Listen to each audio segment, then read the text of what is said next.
Okay, so in this video, we're going to do a bunch of practice with inequality problems. Remember to pause before I reveal the answer for each one so you can actually practice with me. So the first one is h minus 7 is smaller than 12. To get rid of the negative 7, I must add 7 to both sides.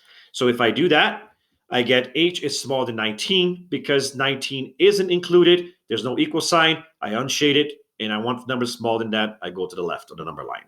All right, good solution. Now we're going to do d plus 4 bigger than 9.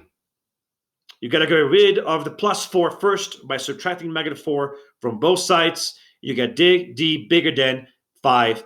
5 is included this time since there's an equal sign, and I want numbers bigger than that, so I go to the right on the number line, including the 5. All right. What about 8h smaller than negative 24? To get rid of something multiplying, I must divide both sides by 8. When I do that, I get 8 is smaller than negative 3. Notice there was a negative on the left side, but I divided by a positive, so that's not when you switch the signs. So it stayed the same.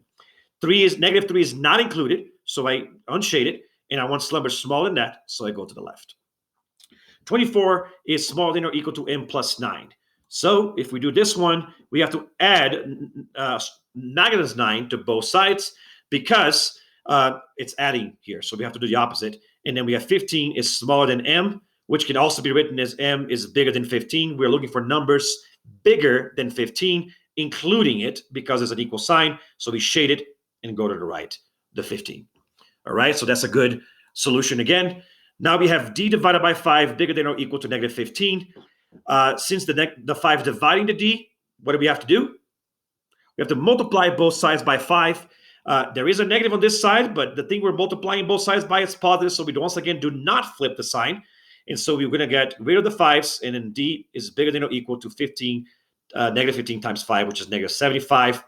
Because I'm including it, I shade the negative 75, and I want numbers bigger than it, so I go to the right.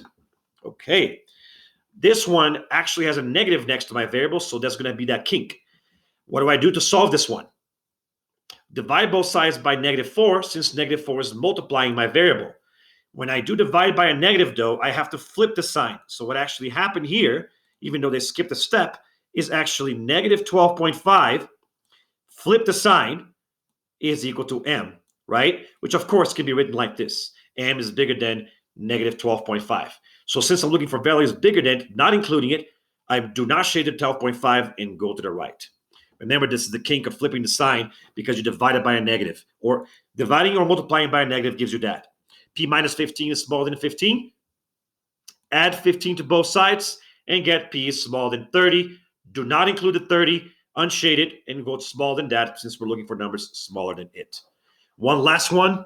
1 bigger than or equal to f divided by negative 8. The negative 8 is dividing, so we have to multiply both sides by negative 8. Since we're doing by a negative, though, we have to flip the signs. The negatives will cancel out. The negative 8 cancels out, and we just get just f.